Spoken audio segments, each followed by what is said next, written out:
Hello, everybody. This is not a live show. My apologies. I forgot to change the banner at the top. Nonetheless, I am Keisha. I am one half of the host of the Regal Mindset podcast show. Jay, go ahead and introduce yourself. I am Dr. Joy, the coach. I'm the other half of the Regal Mindset show. Hey, And family, we got to talk tonight. for sure, for sure. Listen, how are we gonna start this conversation? The conversation is everybody wants generational wealth, but nobody wants generational accountability. Nobody wants it. Nobody. Nobody wants it. It's funny how we we want to jump on somebody's bandwagon when they're talking financial literacy. And I said this on a post a while ago. Literacy, especially financial literacy, Hmm. has to deal with your ability to do, to make, and to multiply. So, in the essence of financial, which we're talking about, family and financial, which is two of our pillars, you have to keep in mind if you don't have the ability to understand money, the ability to make money, or the ability to multiply money, you would never obtain financial literacy. Period. Period. That's it. We can cut the show off right then. You ain't gonna do it. People think financial literacy is getting on TikTok, get an LLC, then doing this. No, that's not financial literacy. That's a hack that's gonna get you in trouble. And we not going to jail with you. Okay. We gonna always tell. We might tell a joke, but we gonna always tell the truth. We ain't Yeah. going to jail with you. Yeah. Absolutely.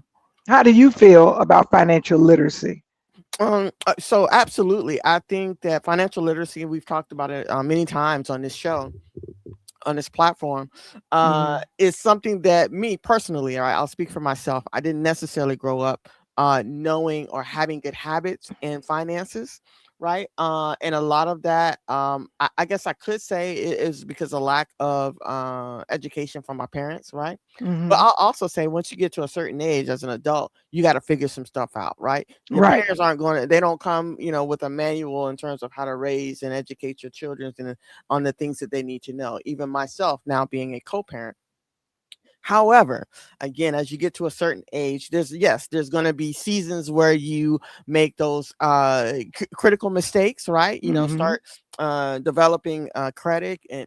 I'm sorry, and misutilizing it, and then you Hmm. figure out, oh wait, I kind of need to be able to have access to this credit, and let me figure this out.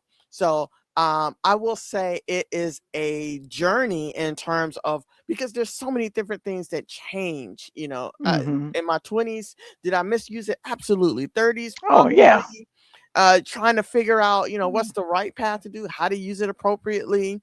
So there's seasons where you up and you down. 40s is probably the same scenario, but you get a little bit wiser and then you start Yeah. expanding outside of this box. Okay, well, I can, if I have credit and I leverage that credit and keep the credit in good standings, I'm able to do this and I'm able to do that, and so on and so forth. So for me, it has definitely been a journey. And I feel like a lot of our audience members and a lot of people who follow us Hmm. and watch us fall in the same category, right? Right. I Right. would say I would even lean on the side of very few people, especially that look like us, Hmm. have knowledge or education around financial literacy. Right. And this is where we have to hold you accountable. We're not going to hold your hand, but at to a certain point. And let me make sure I clarify that because there are things that some people just don't know and don't have the capability of finding out. Even though you do have social media, some of the information is not correct. Like when we were growing up, I know when I was growing up in school, they taught us how to write a check. Hmm. They taught us what the ledger balance was. They taught us that. For sure. You could not graduate high school unless you had that knowledge. Hmm. They taught us how to drive. They taught, so we had some benefits that some of the generations don't have. Plus, as they have moved away from checks from check writing as one of the main forms, some things have changed. Like, when you can go write a check at the grocery store, they ain't checking it, they just gonna take your word for it. Okay. Then they progressed to where they ran it through the machine. Yeah. I remember that. But then I remember when they had the little thing, remember the little dump up, they used to have your credit Uh-huh. card, they put a, I remember all of that. Yeah. And now they're gonna ACH it right then. Before you leave, that check is already deposited. So Yeah. if you write a bad check, and that was a big thing, writing bad checks, because I had a bad check charge. I Yeah. wrote one for $20.50 to Publix, because Publix would give you money for a check, Uh-huh. like a payday loan. Uh-huh. And so I wrote a check for $20 and it was 50 cents for the check, for $20.50. And the check returned, but I went and paid it afterwards. But they had already, when Fees. it returns, it not only just the fees, they notified the state attorney that they got a return check, but they don't notify once you redeemed it. They figure once Uh, you come and redeem it, you're going to take it down. Okay, well, I didn't know that. So I never took the cleared receipt down to the state attorney, and they uh-huh. had a bench warrant out for me. Oh I got wow. her pulled over and everything, and went to jail for like a couple of hours over $20.50. And Yeah. my mom was able to bring the receipt, show them like it was paid, and they was like, "You never came to the state's attorney's office and paid the $25 return check fee." Yeah. I Yeah. wouldn't have known that until I experienced it. So that's where the accountability is coming in. I know that I did this, that I issued that check back, and it was what, in the 90s, because Mm. it came up on my background. I Oh said in the wow. 90s, I said Right. let that go. Publix let it go, you let it go. Yeah. But and the accountability came in is that I experienced what would happen if I ever did that again. And the other part of accountability is understanding the full process of things. I had to make sure that I cleared it up in order to. So now I know you do better. So Mm-hmm. that's why we give you why we to hold you accountable, because the information that we provide, you should be able to do better. Mm-hmm. Just like you said, you make the mistakes in the 20s. Absolutely. I did it again in the 30s. I did it again in my 40s. But at some point, it's like, even if I make the mistake, I should know how to recover or know how to deal with it just a little bit better. Yeah. Yeah. Absolutely. I agree. Absolutely. Yeah, I remember those journeys of like you said, it goes to the little thing and the whole thing. Now we're at a place where, like you said, we're able to tap our card Hmm. and the money is withdrawn right away, immediately. And another thing that you mentioned that I kind of actually forgot about, uh, you know, um, uh, when when when you repay the clear, or what is it called, the check, the bounce check, right, when you fix Hmm. that part, right, nowadays they have it to where you can overdraft, but it's going to cost you on the other end, like you said. Man, $29 Okay. per one. Yeah. Right. I'm like, I Not just reject it. realizing, okay, listen, okay, not realizing that that is a method or a means for the bank to be able to make money, right? So they're going to make money off of you one way or the other. Our job is to, like you said, to hold ourselves accountable and our loved ones, to be able to know, okay, I don't want to get myself into this kind of jam. How do I prevent it, right? Exactly. How do I spend this money wisely, or only spend the money that I actually have, right? And a lot of people, the elder people, they don't even really fool. They didn't really fool with checks. Hmm. They Right. actually use cash, right? That's Cash it. was king, and in That's their it. eyes. So it just depends on the season or the era in which you grew up in. I think Hmm. today's kids, like, they have no idea, like you said, No idea. how to fill out a check. In a lot of places, I'll be honest, I don't even know if they still take checks. Or money orders. Right, that part, that part, But you that's know just crazy.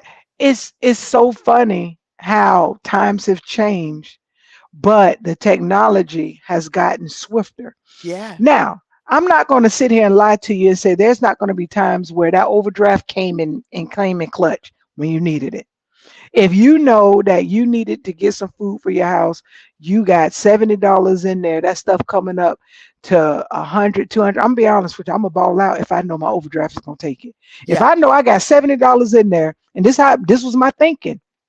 If I got $70 in there and I need to buy food for the house, and this is when I, back in 2020, and I know my overdraft was gonna take care of it. Oh, I'm gonna get at least $500-600 worth of groceries. I'm gonna eat it later. Mm-hmm.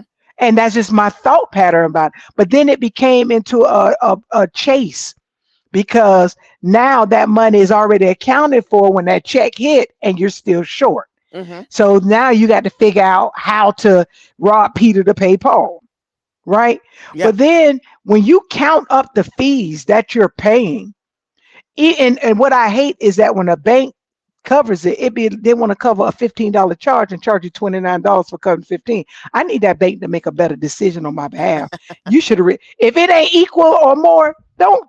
I don't care if Amazon want they not Amazon, Apple want their money. Let Apple hold on. Mm-hmm. They can wait. But if you overdraft 5 times, and that's $29 times 5, let's just round it up to 30 for equal. No, what is that? $150 that you literally just paid? Yeah. It's crazy. But It's again, crazy. they bank That's on how they that. make their money. Yeah. Yeah. That's how they get you. Yeah.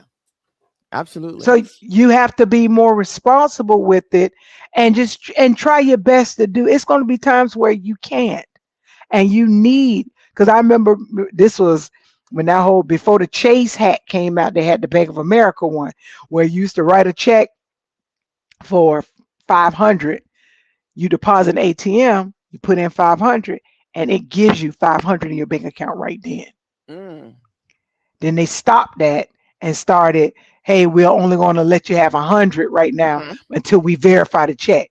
So let me tell you, stuff is progressed. But back Yeah. in my day, I'd be sitting there like, all right, Bank of America, 500, put it in there, type in 500. By the time because I was a research representative for Barnett Bank, and which ended up being Bank of America. Mm-hmm. And we used to have to go and pull the film to see what you actually wrote. And we'd be like, well, they actually wrote $5, but they input it as 500. So yes, that back charge is legitimate. So I'm telling you, the game still being played, but you got to play the play. You got to play the game better if you're Yeah. gonna do it. Yeah. Then not you're going to jail. That's Yeah. bottom Yeah. line. You're just going to jail. Well, nowadays, I remember a season where we would get checks, right? With people, if there was an employee check, or if a person gave you a check, and you could actually scan it on your phone Hmm. and deposit it Yeah. into your account.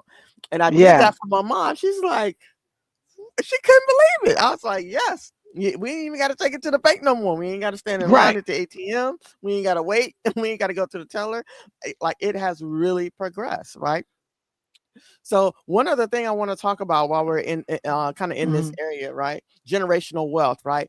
I would say that especially LGBTQ community, I feel like we've gotten a lot better in terms of being mindful of what Hmm. generational wealth is, and teaching not just ourselves but our community how to leverage that and how to better utilize it, how to access it, how to build it, how to pass it along, and those kinds of things. I think we've gotten better. We still have some work to do, right? I'll be completely honest, right? But I think we're on the right track. I would agree, but it comes from a place of hurt, Mhm. because when before marriage was legal, you had to put certain things in place because you was going to be taken out of your loved one's life by their family. So That's a good you point. had to do certain things to make it happen. Yeah. Then we have to fight for so much, and so much what is right for some people, we have to get permission for. And that's the same thing in the Black community. What is a right? Or for example, a right to get married was literally for whites. But when Black people wanted to start marrying whites, now we needed permission. And that is when the first marriage license was issued, because a Black person wanted to marry a white person. So you Mm. had to get permission. It was never a right. They didn't acknowledge our marriages. We acknowledged them by what was written in the family Bible. Mhm. When you Ceremonies, yeah. jumped the broom, Yeah. things like that, we Mhm. acknowledged it. We knew you was married. But legally, it didn't have to be recorded. So they started recording it as soon as blacks wanted to start marry white. And this is facts. You can Google it and it's there. And they also did it because they want to now look at taxation and income.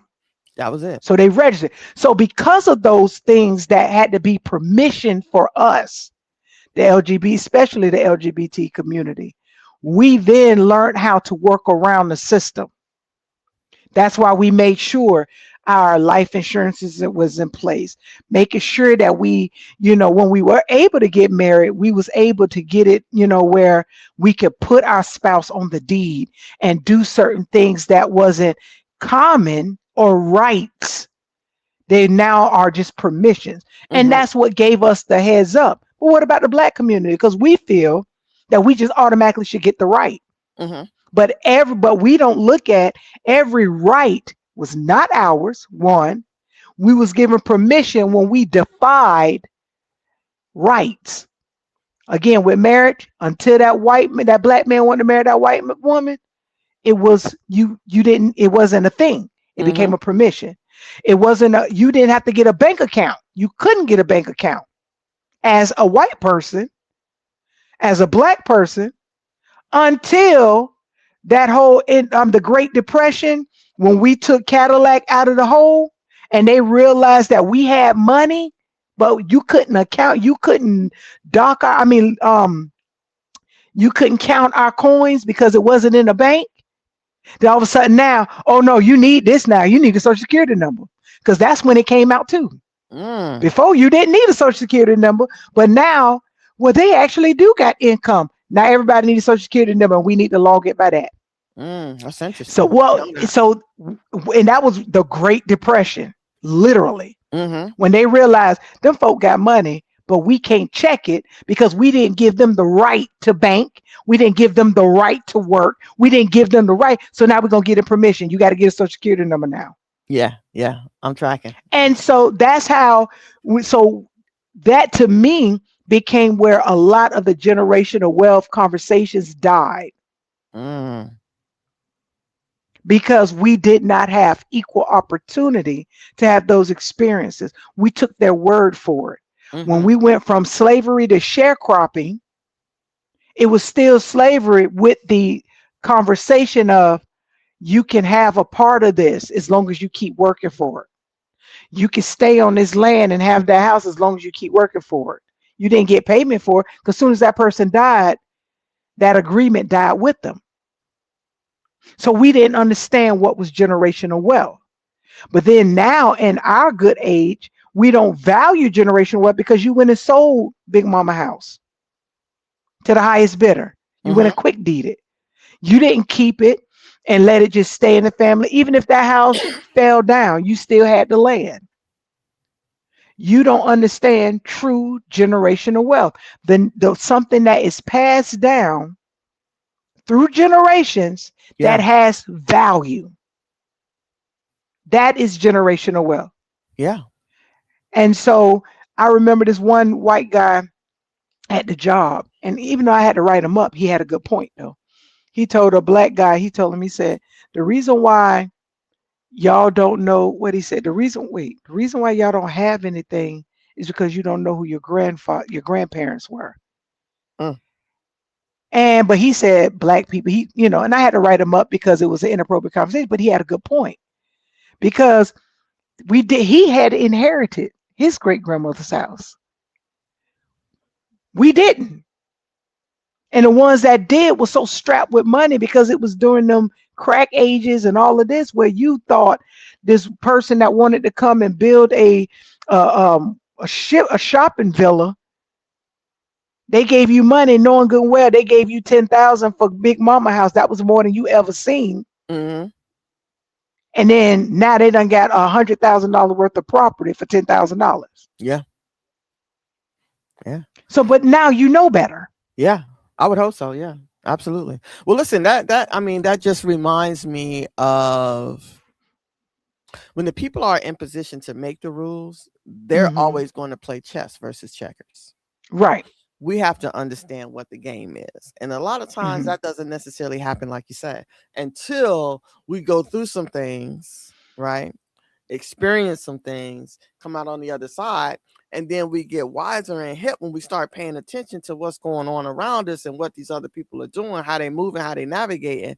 And then once we get the game, generally, most times, right? A lot of Hmm. times we don't gatekeep.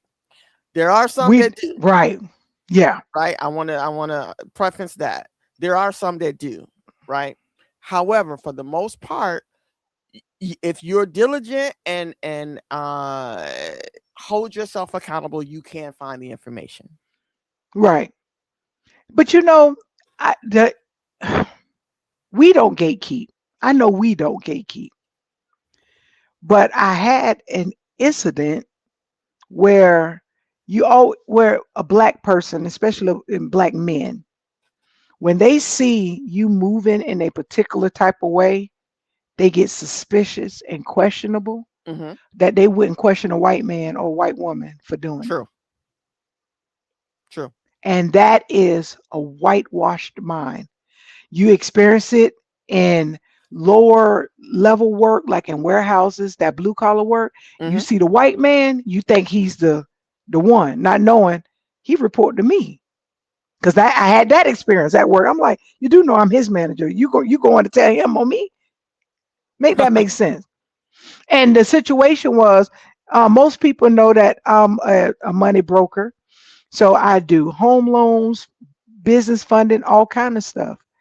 And one individual that we're working with now to get a home loan, they were sharing the good news with somebody, and that person told them, "Oh, they just trying to get over on you." How? When I'm getting paid by the bank, so I'm doing all this work for free with the hopes that you sign in 30 to 60 days.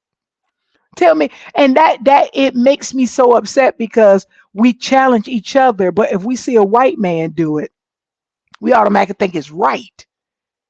I trust us before I trust them.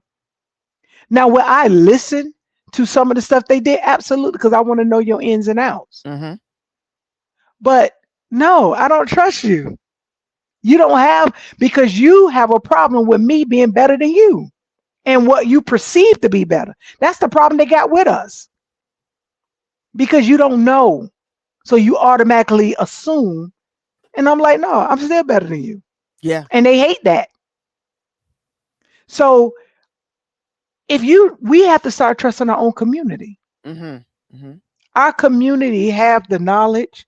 Our community do have safe people that you can trust that's not trying to get over on you.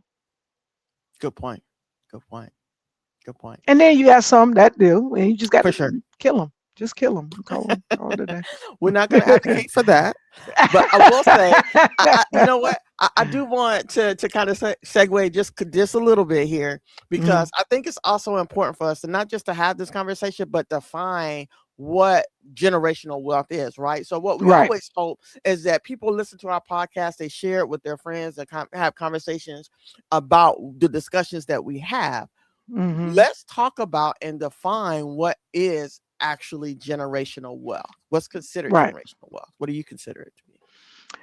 Anything that has any asset that has value, that could be gold, silver, precious metals. That could be land, a home that has no balance on it. It got to be free and clear. Because if it got balance on it, it's still debt that you have to own. Hmm. It could be family jewelry. That's generational. Believe it or not, our family traditions are still Hmm. considered. And I'm gonna give you one that's a lot of people ain't gonna consider.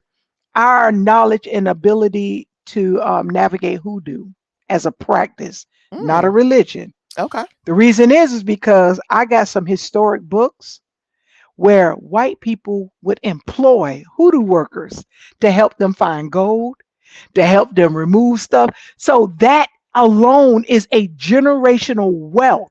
See, money is a form of wealth, Hmm. but wealth is not always money. Hmm. It has to just to have value, and it could be financial value, and it could be sentimental value. Yeah. Yeah. I agree with all of those. I would only Yeah, add mhm, artwork, right? I yep, think artwork, Coins. will appreciate, yeah, and value. And I was just to kind of to caveat of what you said in terms of hoodoo, the practice.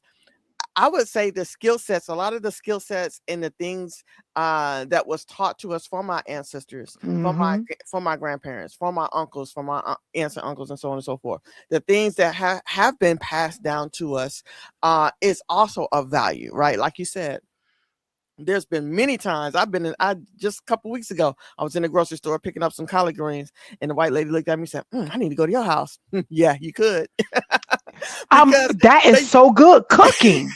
yeah, they just do not.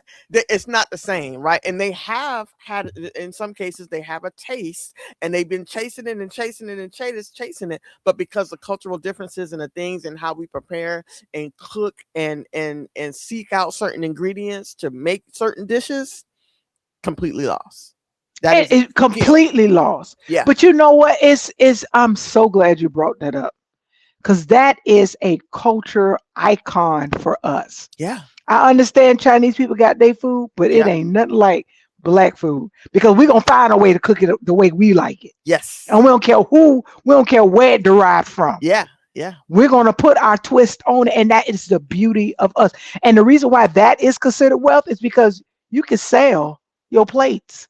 You can open up a restaurant. You could absolutely. be a chef in an establishment. If it can generate wealth or money and value, Tender. it Yeah, is generational wealth. Teaching your child how to, speak another language is wealth uh huh. because you're teaching them that skill Mm-hmm. has value. Mm-hmm. Absolutely. And we totally look over that because we Yep. automatically assume generational wealth is money, and it's not. Mm-hmm. And Mm-hmm. money is not even real. If you went to your bank account, just because they say it's in there, they can't give it to you out of there. True. Go in there and try to get 10, 15, $20,000 out today. They're gonna Yeah. be like, we need 3 days. Why? Yeah. I thought it says I got it. Not only that, money, the reason why I would also say money is not real, because what the value is here is not the value there. Yeah. $1,000 a month, I'm living like I'm throwing bands in Thailand. So stop thinking money is it, and it's not. Mm-hmm.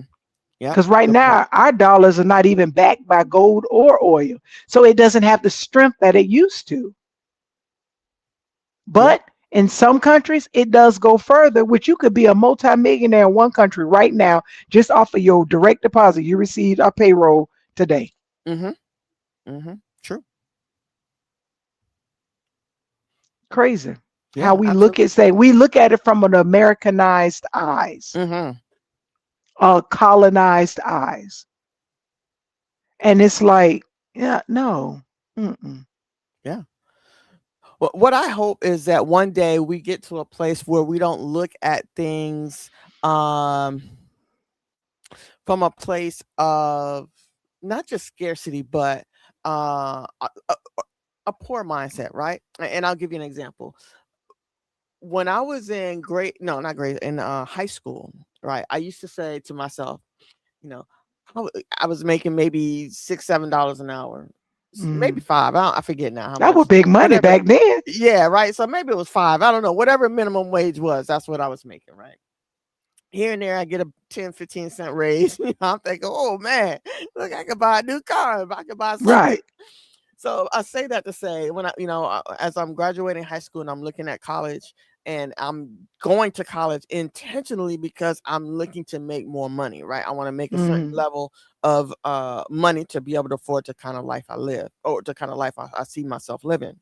So in my mind, in my little or small mindset, I'm thinking, if I'm 20 years old, 21, 20,000, 21,000 a year, that's pretty good, pretty decent. Hmm. And back in that time, it may have been. It wasn't going to sustain me for 5, 6, 7 years, right? Right. So, Right. and I had that mindset for many years. I would say at least till I was maybe even before I went to the Navy, or got out of the Navy. I was 24 when I went in. I think I got out as 30, 32, I think. So at that time, I was making over 32,000 or over 30,000, but I was also, it was at 2007. So it's now Hmm. the recession, right, is about to hit.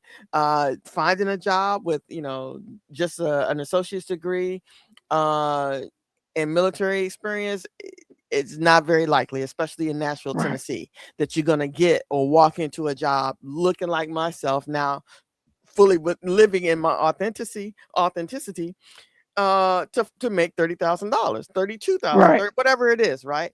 But I hope that at some point we lose the poor mindset in thinking that we are capped at this particular place, so I can't give my kids the generational wealth or the life that I imagine for them to have because of where Hmm. I am financially.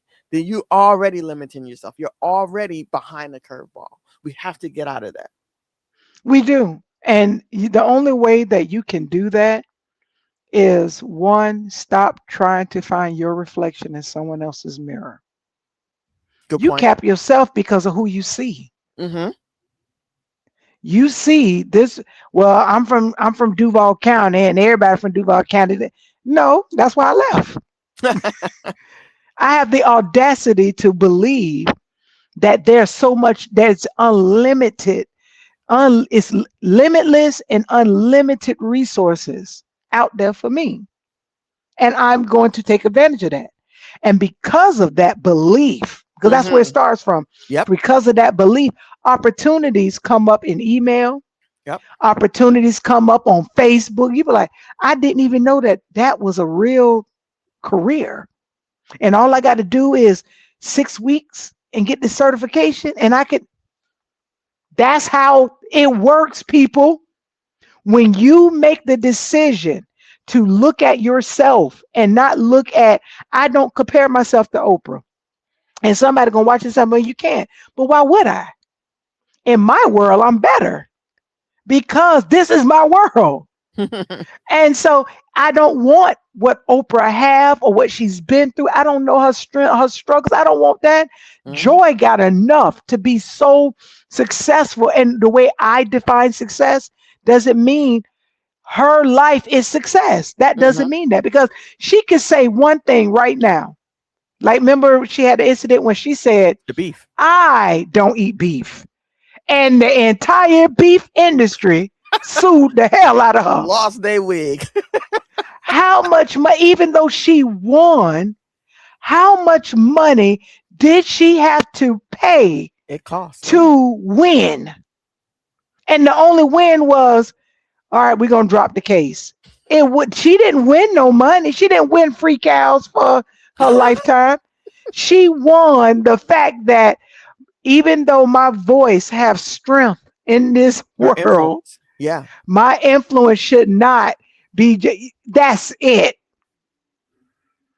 So Yeah. so she won, but how much did it cost her to win? I don't Absolutely. want that. I don't want that. I can feel just as happy with my couple of million as she does with 100 million. We ain't on the same path. Yeah.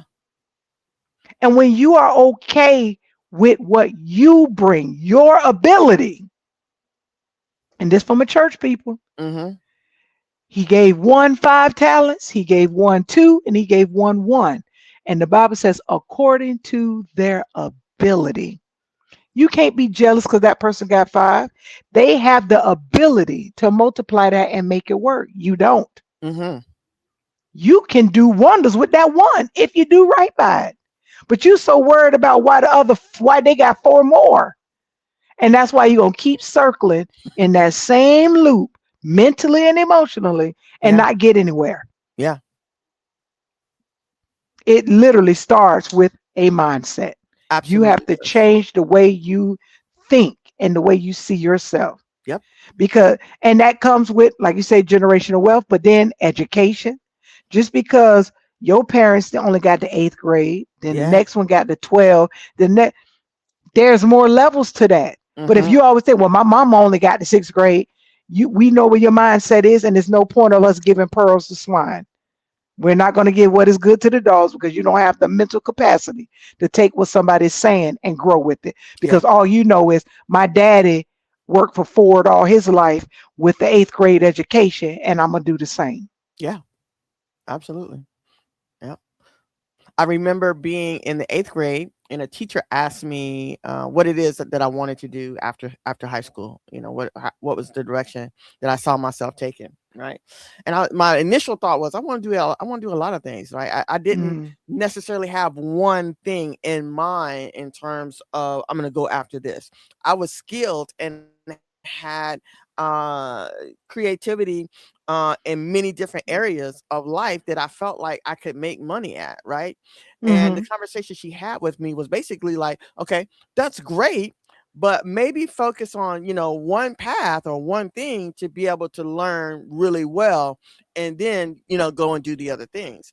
So I say that to say, I'm glad I didn't allow the one direction that I went in to be my only direction. Meaning, Right. I went to school for graphic design or visual communication. I use that, right? But I also went in other areas that I had strengths in that I was able to sharpen, to learn skills, to have education, have Hmm. certifications, and do other things that led me down other paths. I could still rely on this graphic design degree, and I have a few of them upstairs. I had a Hmm. bachelor's one and a master's one, and a lot of different things that I was really good at. Even now, to this day, I'm still at 51 learning to do new things to challenge myself to be the best version of myself Yeah. because I believe I know I can. Right. I know Right. in my mind, in my spirit, that all the skills and the gifts that God gave me, I'll never be broke. Period. As you better say, don't make me run. I can't Listen, run with the I headphones. I know That's that. so true. Yeah. Yes.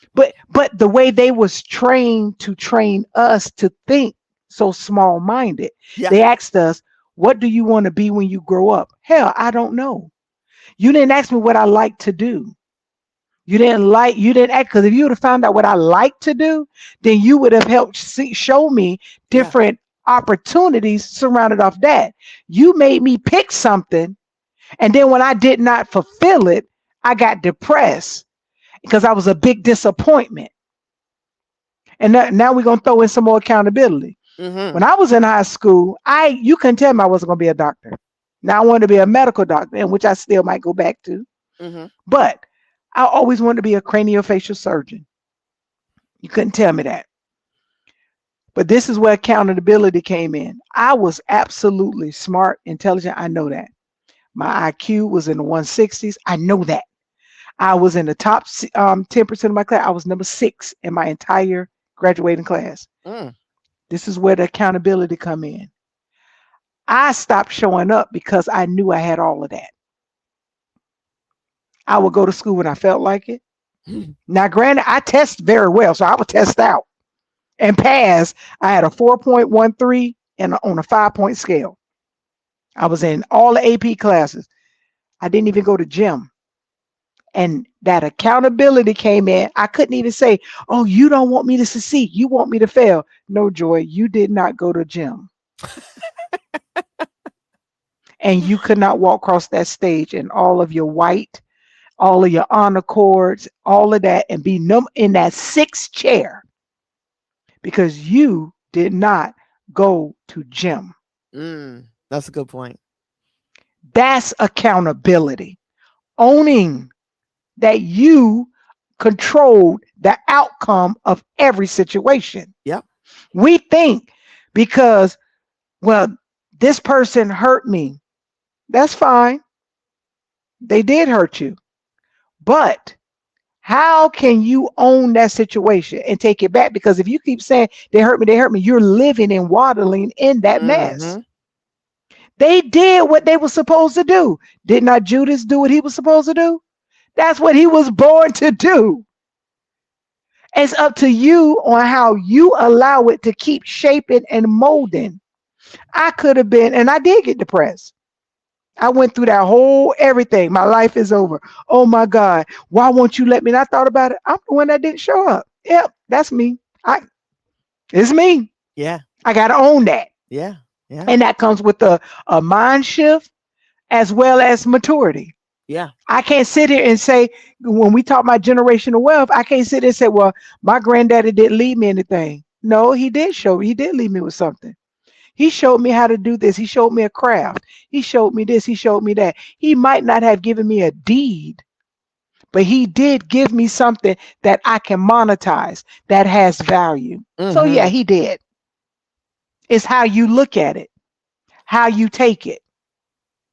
Some of us are not going to be like Trump and get $1 million from to go mess up. No, we're not going to be just readily invited into spaces. No, you're not. But you know those spaces exist. Mm-hmm. You can find out what's so valuable about them spaces and you can create your own. Yeah.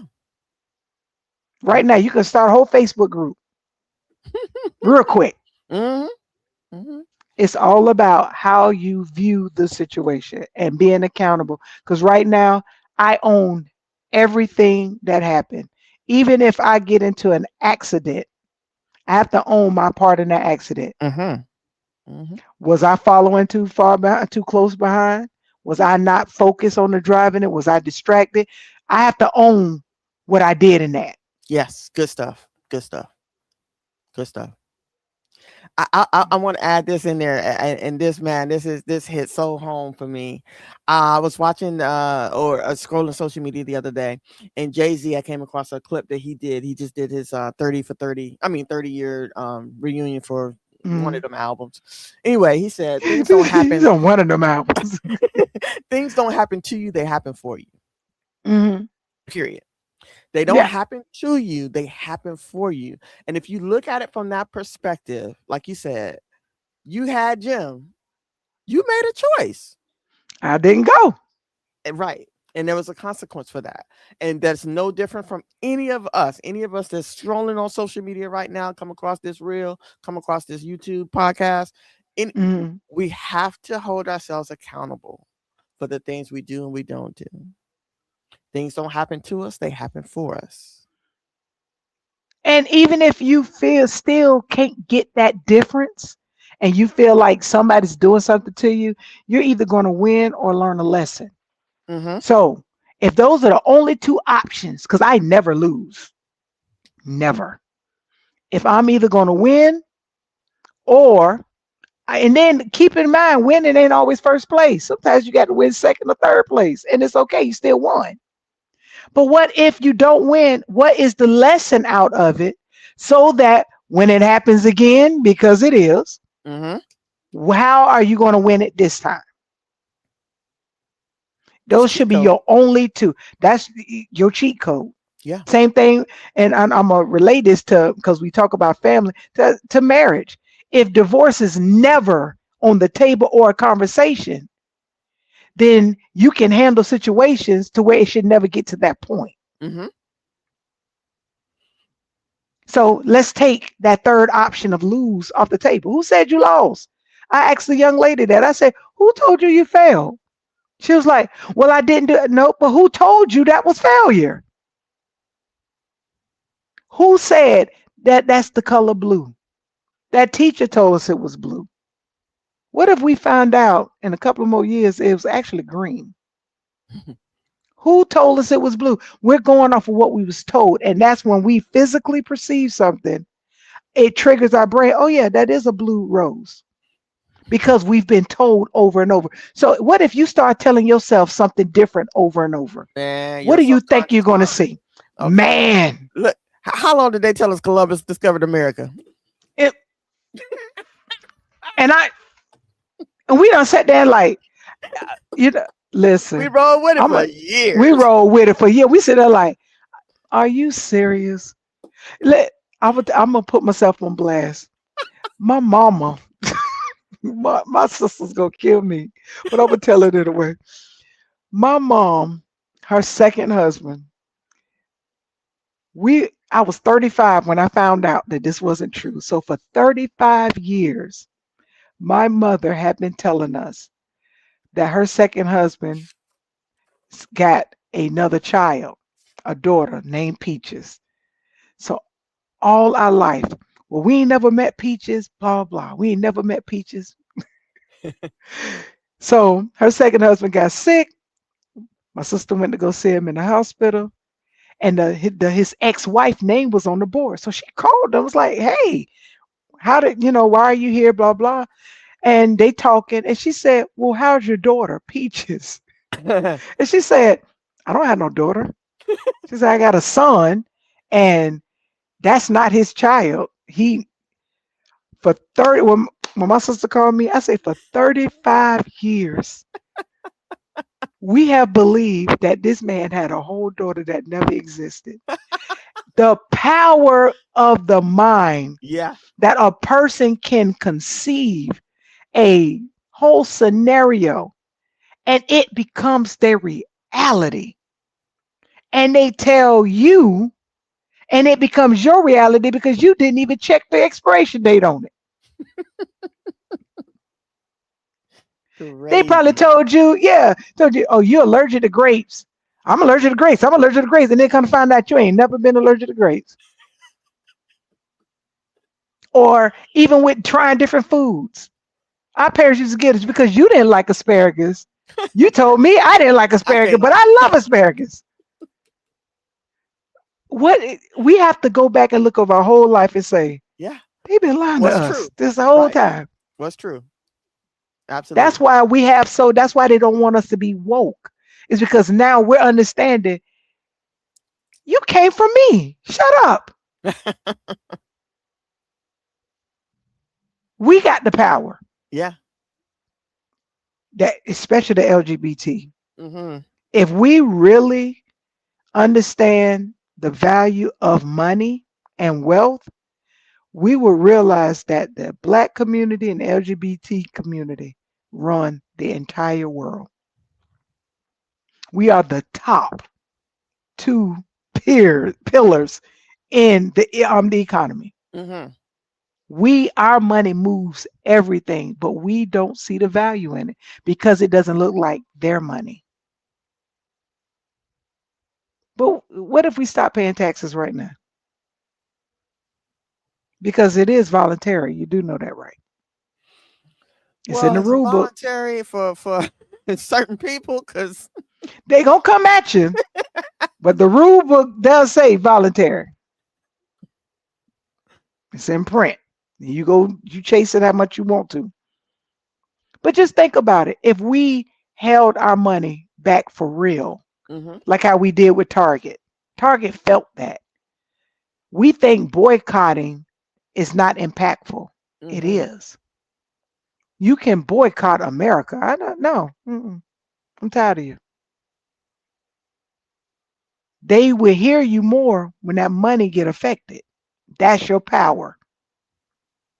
And we represent Regal Mindset represent both communities, Mm-hmm. LGBT and black. So we the wealthiest on this whole thing. Yeah. I'm telling you, if we could just get it together and flip that mindset, what will we leave our children? Oh man. So me personally, certainly skills. Certainly Hmm. skills. Uh, it may be some cash in there, maybe not what they want to see, It's a right? little something. Right. They're gonna still have to clock in somewhere or create some wealth for themselves. But maybe some properties, Hmm. and perhaps some family heirlooms, right? Jewelry, artwork, things that we hold dear to us, right? And again, that may not look like what it looks like in someone else's house. Hmm. But that is what our legacy or our wealth giving would look like. That's good. That is absolutely good. Yeah. The main thing I'm leaving is wisdom. Okay. Because it doesn't matter what money I leave you. If you don't have the knowledge True. and the wisdom to deal with it, it's going to be going anyway. Yep. But the reason why I would say the main thing that I aim to leave is wisdom is because, and I know I'm bringing up another Bible. The Bible never said that David gave money to Solomon. Never said that. He never said he left him any type of way because he was alive. He didn't leave him anything. what Solomon had was wisdom, and because of that wisdom, he got money. Mm. They brought him the money to hear him talk. That was his gift. So if you give the wisdom, he even when Solomon was writing a certain, well, when he was being recorded as writing, he would say, "Follow my instructions." He never said, "I left you $30,000 in the bank." He said, "Take heed to my instruction, and you'll live. Do this, and you'll prosper." Never said, "Go get a job." Never said, "Go sell 3 cows." He gave him life instructions and said, you'll prosper. So I would start there, teaching my children, and teaching anybody that's in my path how to turn certain situations and maneuver certain situations, because everybody is not on the same playing field.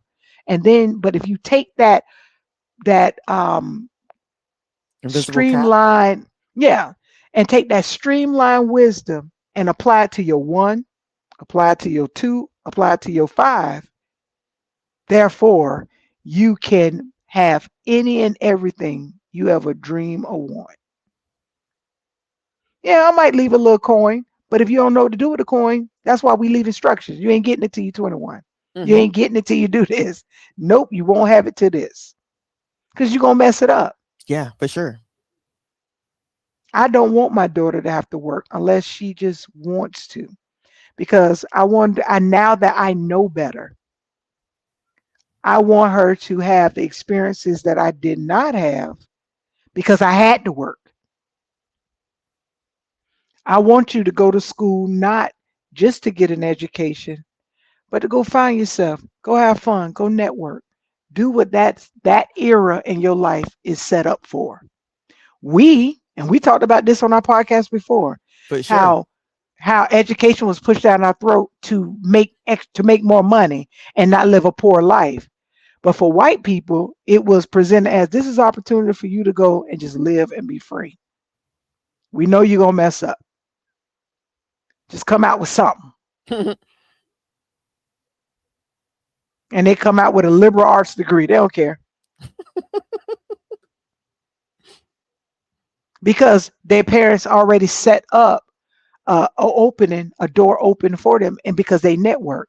Hmm. Hey, now you don't have fun in school. I got your internship at Merrill Lynch. That's what we're missing. Yeah. So now we know better. We're opening up opportunities to say, go ahead and have fun. And then when you get done, I got a friend that's going to give you an opportunity. I need you to do right Yeah. Yeah. and flip the script.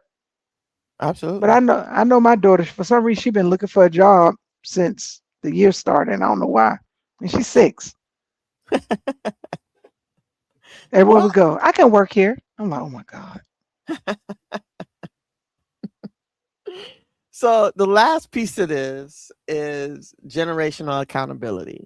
Hmm. How do you suggest or recommend we hold one another accountable for our, or I should say, within our circle or within our household or within our unit, in terms of what that generational wealth would look like if we hold ourselves accountable and sticking to the plan? Hell, having a plan. Yeah. I think I know what in our friend group, I would say holding ourselves accountable is being able to be okay if you bruise somebody's feelings. I would rather you be in a safe place to be told you effing up than you getting out there and somebody who don't mean you any Yep. good allowing you to make a mockery of yourself that you can't recover from. That to me, that's a real friend. Hmm. Then the other accountability is to help you start seeing where you had a play in the part. Like, come on. That's a great point. Yeah. You was in that too. Yeah. She cheated on me, but you knew it. When you seen it the first time. He did this. Now, if it snuck up on you because you was in a coma, I get it. But if you sitting there and this person is showing you that they don't like you, but they love you, I, it, it's this pastor that got up there and said, for 2 years, I had to pray to ask God how to love my wife. Why did you marry her? And sometimes you have to be, as an officiant, I have to tell people, y'all shouldn't get married. I'm going to do it because you paid me, but you really shouldn't be married. And that to me and you may be called a hater. You may be called a lot of things, but at least I won't be called a liar Mm. because I'm not thinking it and telling other people or not honest with you to say you could be doing so much better if you could just apply yourself here. What about you? How would you hold somebody accountable? Generationally, not allow them to be lazy, right? What I mean Mhm. by that, we have 7 adult kids, and some of them have exercised an extreme level of laziness periodically. Mhm. And as a co-parent, I think it's important to continue to remind them the negligence of their laziness, how it will have a long-term effect. Who Mhm. will be affected? Right. Don't rely on or wait on someone, like you said, to pass you down something and you excuse yourself from being proactive or active, Right. period, in terms of managing or controlling things in your life. Don't rely on the government to hand you food stamp check. Right. Don't rely on someone to be able to have to supplement your rent, right? There's some things Mhm. that you have control over. Do everything within your power to be able to make sure that those things happen. Right. So holding them accountable in terms of not allowing them to be lazy is one thing. Right. And then the other part of that is like you said, uh putting yourself in circles where people will love and you can trust Mhm. to keep you honest, right? Right. Yes, we're all going to make mistakes, right? And we are all, I would hope, are seeking ways and opportunities to stretch ourselves, right, beyond the limits that we probably initially have, but just to challenge ourselves, continue to challenge ourselves, continue to put those type of people around you. Mhm. That's what I would say. That's what I would leave, and continue to encourage not just the kids that we have in our home, but their friends, their associates, people that we're also connected to. Right. I think that's real good. If I know we're wrapping it up, but I wanted to state this. I've l- I had a turbulent life. Mm, And even in turbulence, sometimes it plateaued out, then sometimes it got a little rocky. I had a turbulent life. And one thing that I said that I would do is make sure that any child that I'm responsible for don't have a life they have to recover from. good. And I think that is a level of accountability because I'm holding them responsible for making sure they're doing what they need to do in school. Hmm. Even though I'm teaching them at home, you still got to pass some grades. Even though we Sure. know it's a lie, you still got to pass it. What you're doing, your responsibility as a child, making sure that you clean up, make sure you do this, make sure you do what you need to do, and grow and enjoy your childhood. I'm holding you accountable to that. I don't need Hmm. you. I had to go get a job at a certain age, or we wasn't gonna eat. You know, Hmm. so to me, that is a level of generational wealth on giving you a life where you don't have to go to counseling. Because I'm bring up these pictures when you was flown out in first class at your counseling. If you try to bring up you had a hard life in counseling, I'm bringing it up because I'm like, no, no, they did not. Because here, right here, well, we got them. No, but I think it's important that now we have the knowledge that we're not trying to relive our lost days, relive lost moments, but Mm-hmm. taking what we have and building on it. And now that you have those children, for the ones who didn't want them, now that you have them, doing something different than what how you were done. Yeah. If you was left home all the time by yourself, change that. You know how I feel. So Yeah. why do you think it's okay for you to leave yours? You know what happened to you when you was left home by yourself. Yep. Why would you introduce that into your child's life? You know we don't do the spending the night thing. Absolutely not. You ain't going with nobody unless I'm going, and you definitely ain't going with nobody from a different color. Absolutely not. Because you don't come back home. You're coming Yeah. back home this one. So it's just certain things that we know that we can do better, Mm-hmm. hold ourselves accountable, and say, you know what? I'm just not going to show up just on prom. I'm going to make sure that after prom, my child is ready to, I'm not kicking them out at 18, but ready to do what 18-year-olds are prepared to do. What's the next part of your life that you want to venture to? Not kick you out and you don't even know how to pay rent. Because that was a thing too in our community. It's a wide. You get 18, you get out of my house because you're grown. Why? If they're doing right and they're in school and that, why not? I don't have a problem with that.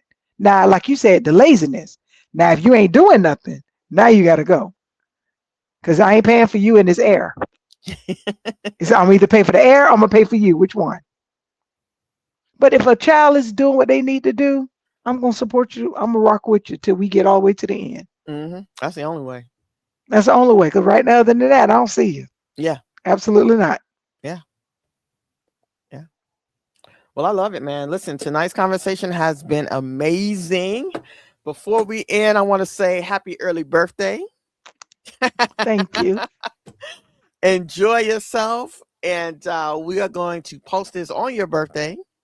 And so if you're watching it on this Friday, make sure you drop a happy birthday to Coach. And outside of that, keep a regal mindset. And we will see you next time.